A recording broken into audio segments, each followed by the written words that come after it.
Programs of educational guidance. Okay, this you can add in the concept portion or in any question which is related to the educational guidance. In your syllabus it is there types of guidance. Under that there is educational guidance, vocational guidance and personal guidance. So you can add the programs in short also in your answer. Okay, so let us start. The programs which are suggested here are those which should be introduced, not those which are being carried out. They are presented stage wise. ठीक है, जो आजकल guidance दी जाती है school में उसके अलावा और कितनी गाइडेंस सर्विसेज होनी चाहिए, क्या होना चाहिए, व्हाट इज सजेस्टेड, वो चीज़ें हम डिस्कस करेंगे कि ये सारी चीज़ें भी इंट्रोड्यूस की जानी चाहिए.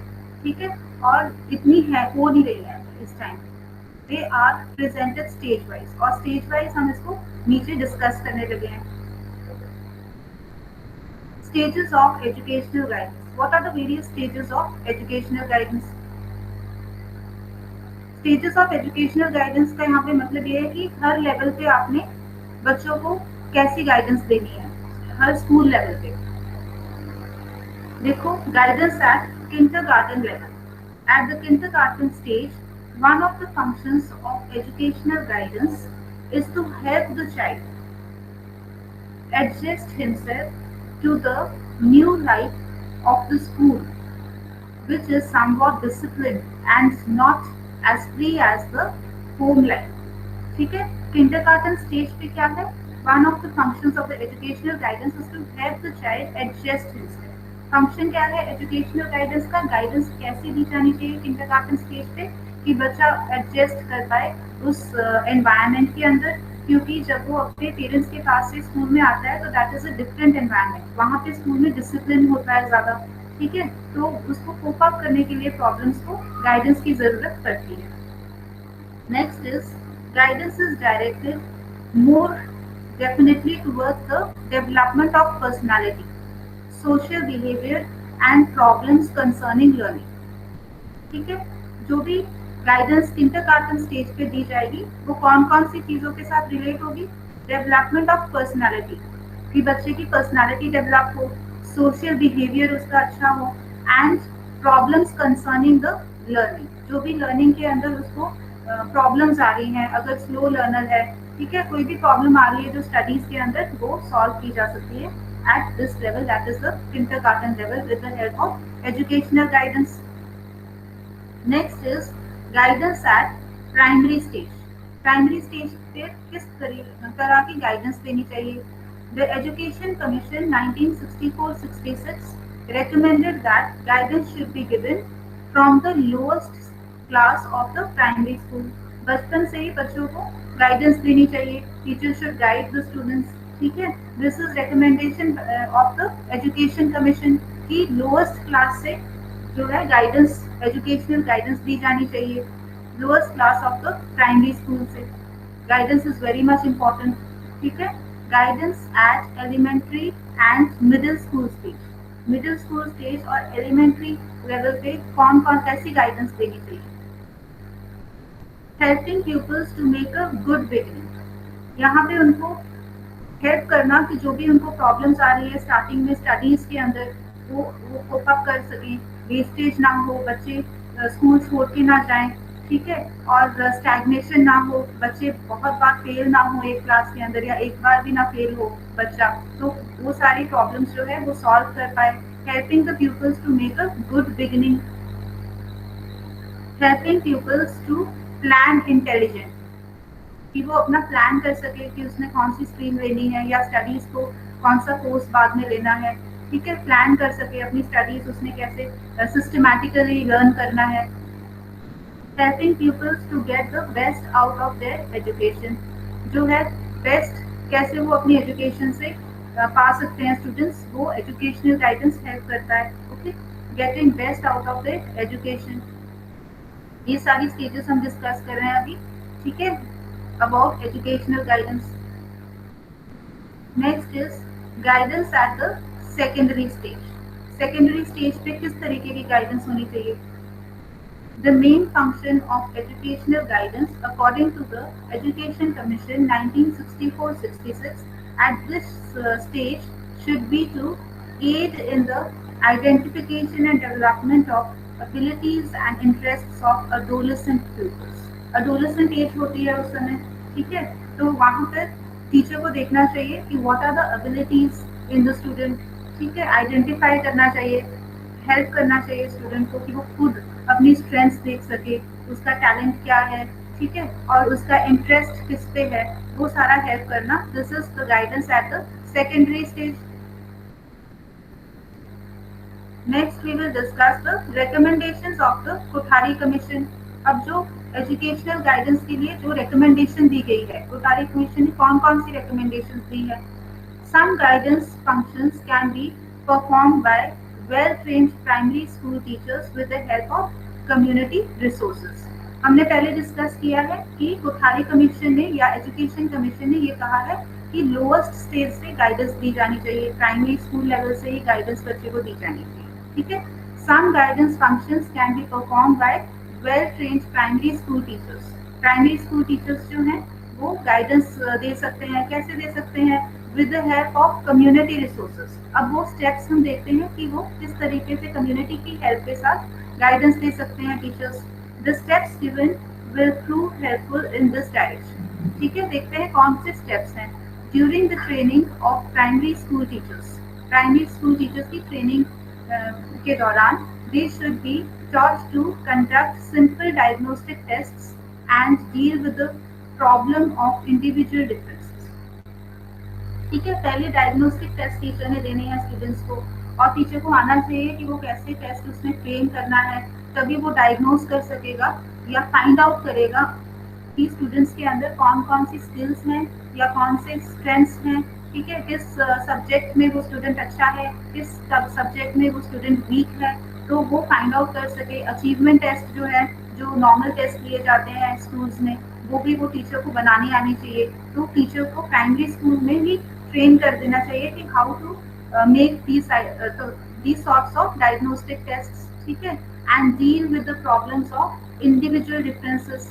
कि अगर स्टूडेंट की जैसे नीड, जो भी नीड है स्टूडेंट की, ठीक है, कोई डेफ है स्टूडेंट या फिर कोई ब्लाइंड है स्टूडेंट, तो उसको कैसी गाइडेंस दी जानी चाहिए, ये सारा कुछ जो है प्राइमरी टीचर्स को कराना चाहिए, ट्रेनिंग दी जानी चाहिए. During the training of the primary school teachers they should be taught to conduct the simple diagnostic tests and deal with the problem of individual differences. कि प्रॉब्लम्स को कैसे सॉल्व करना है, हर किसी की नीड को देख के सॉल्व करना है, ठीक है, ये था एक step.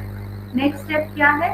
At least one lecturer in the training school should be able to deal with the subject of principles of guidance and mental hygiene.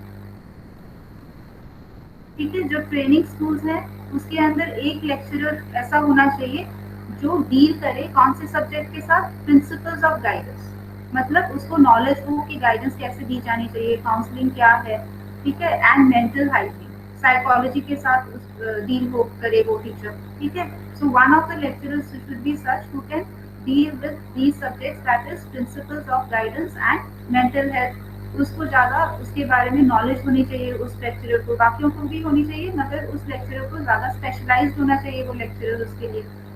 Next is in the training institutions and in the schools attached to the institutions guidance services be used to acquaint them with it. अब जैसे आपके BEd में भी ये subject है guidance and counselling, ये इसीलिए है क्योंकि आपको इसकी जानकारी मिल सके कि गाइडेंस कितनी इम्पोर्टेंट है at the school level, at the primary stage, ठीक है, at the secondary stage, higher secondary stage, ठीक है. तो एक्वेंट करना कि guidance services to be use to acquaint them with it, मतलब उनको उसके बारे में पता चलना चाहिए टीचर्स को कि गाइडेंस सर्विसेज कौन कौन सी हैं और किस तरह की गाइडेंस वो हर बच्चे को दे सकते हैं, ठीक है. This is the third step. Next is recommendation, वही हम कंटिन्यू कर रहे हैं of the Kothari commission. The fourth point, short programme in service courses in guidance should be organised for the primary school teachers. जो प्राइमरी स्कूल टीचर्स है उनके लिए इन service courses होने चाहिए, जैसे रिफ्रेशर कोर्स हो गया या कोई सेमिनार हो गया जिसके अंदर उनको गाइडेंस के बारे में बताया जाए, समझाया जाए कि एजुकेशनल गाइडेंस क्या है, कैसे दी जा सकती है स्टूडेंट्स को. Short programs in service courses in the guidance should be organized for primary school teachers.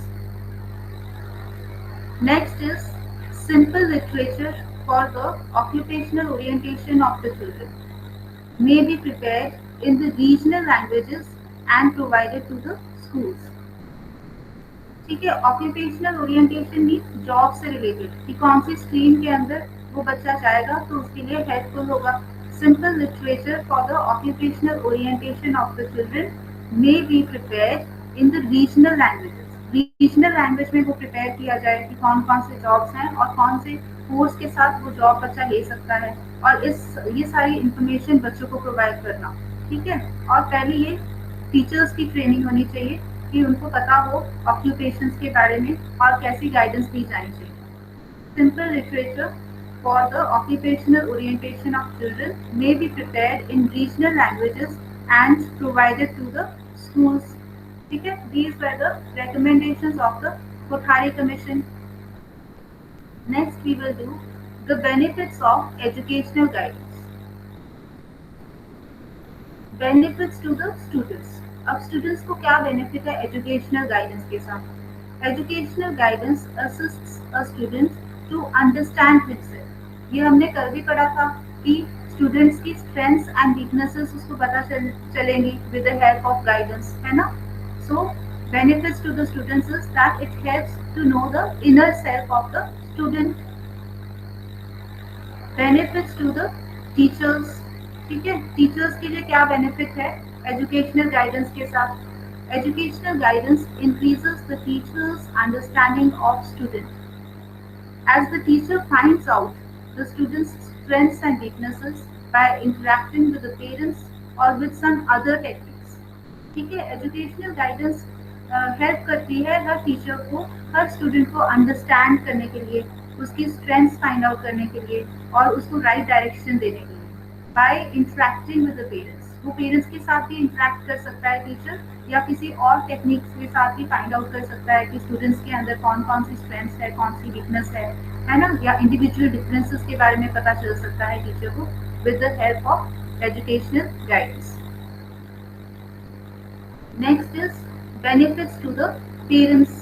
Educational guidance helps the parents to understand their children better, to get suitable and adequate information about the various courses of study and vocations for their children. जब educational guidance teacher दे रही है तो वो student को भी दे सकती है और फिर पेरेंट को भी दिला के बता सकती है कि आपका बच्चा इस स्ट्रीम के अंदर ज़्यादा अच्छा रह सकता है, या इस कोर्स को अगर फॉलो करेगा तो उसके लिए ज़्यादा बेनिफिशियल होगा. तो पेरेंट्स को भी पता चल जाएगा कि मेरा जो बच्चा है वो किस डायरेक्शन में जाने से उसके लिए बेनिफिशियल है. ठीक है, so parents also come to know about the children, about the interest of the child, to get suitable and adequate information about various courses of study.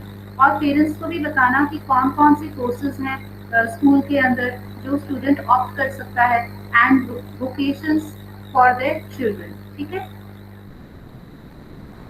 benefits to the community. Educational guidance, how it is helping the community. Let us see. Educational guidance feeds the community with better adjusted citizens, providing addiction-free and AIDS-free youth. ठीक है, जब बचपन से ही guidance दी जाएगी कि कैसे आपने करना है, क्या सही है, प्रॉब्लम्स उसकी सॉल्व होंगी, तो फिर क्या होगा, addiction free and AIDS free youth will be there. Next देखो, benefits to the school administration. School administration के लिए कौन कौन से बेनिफिट्स हैं? Educational guidance helps the school administrators in making admissions to the various courses and in making the best use of the energy, money, time and resources of members of staff and the students. ठीक है, ये point तो समझ में आ गया होगा, easy है. तो this was the educational guidance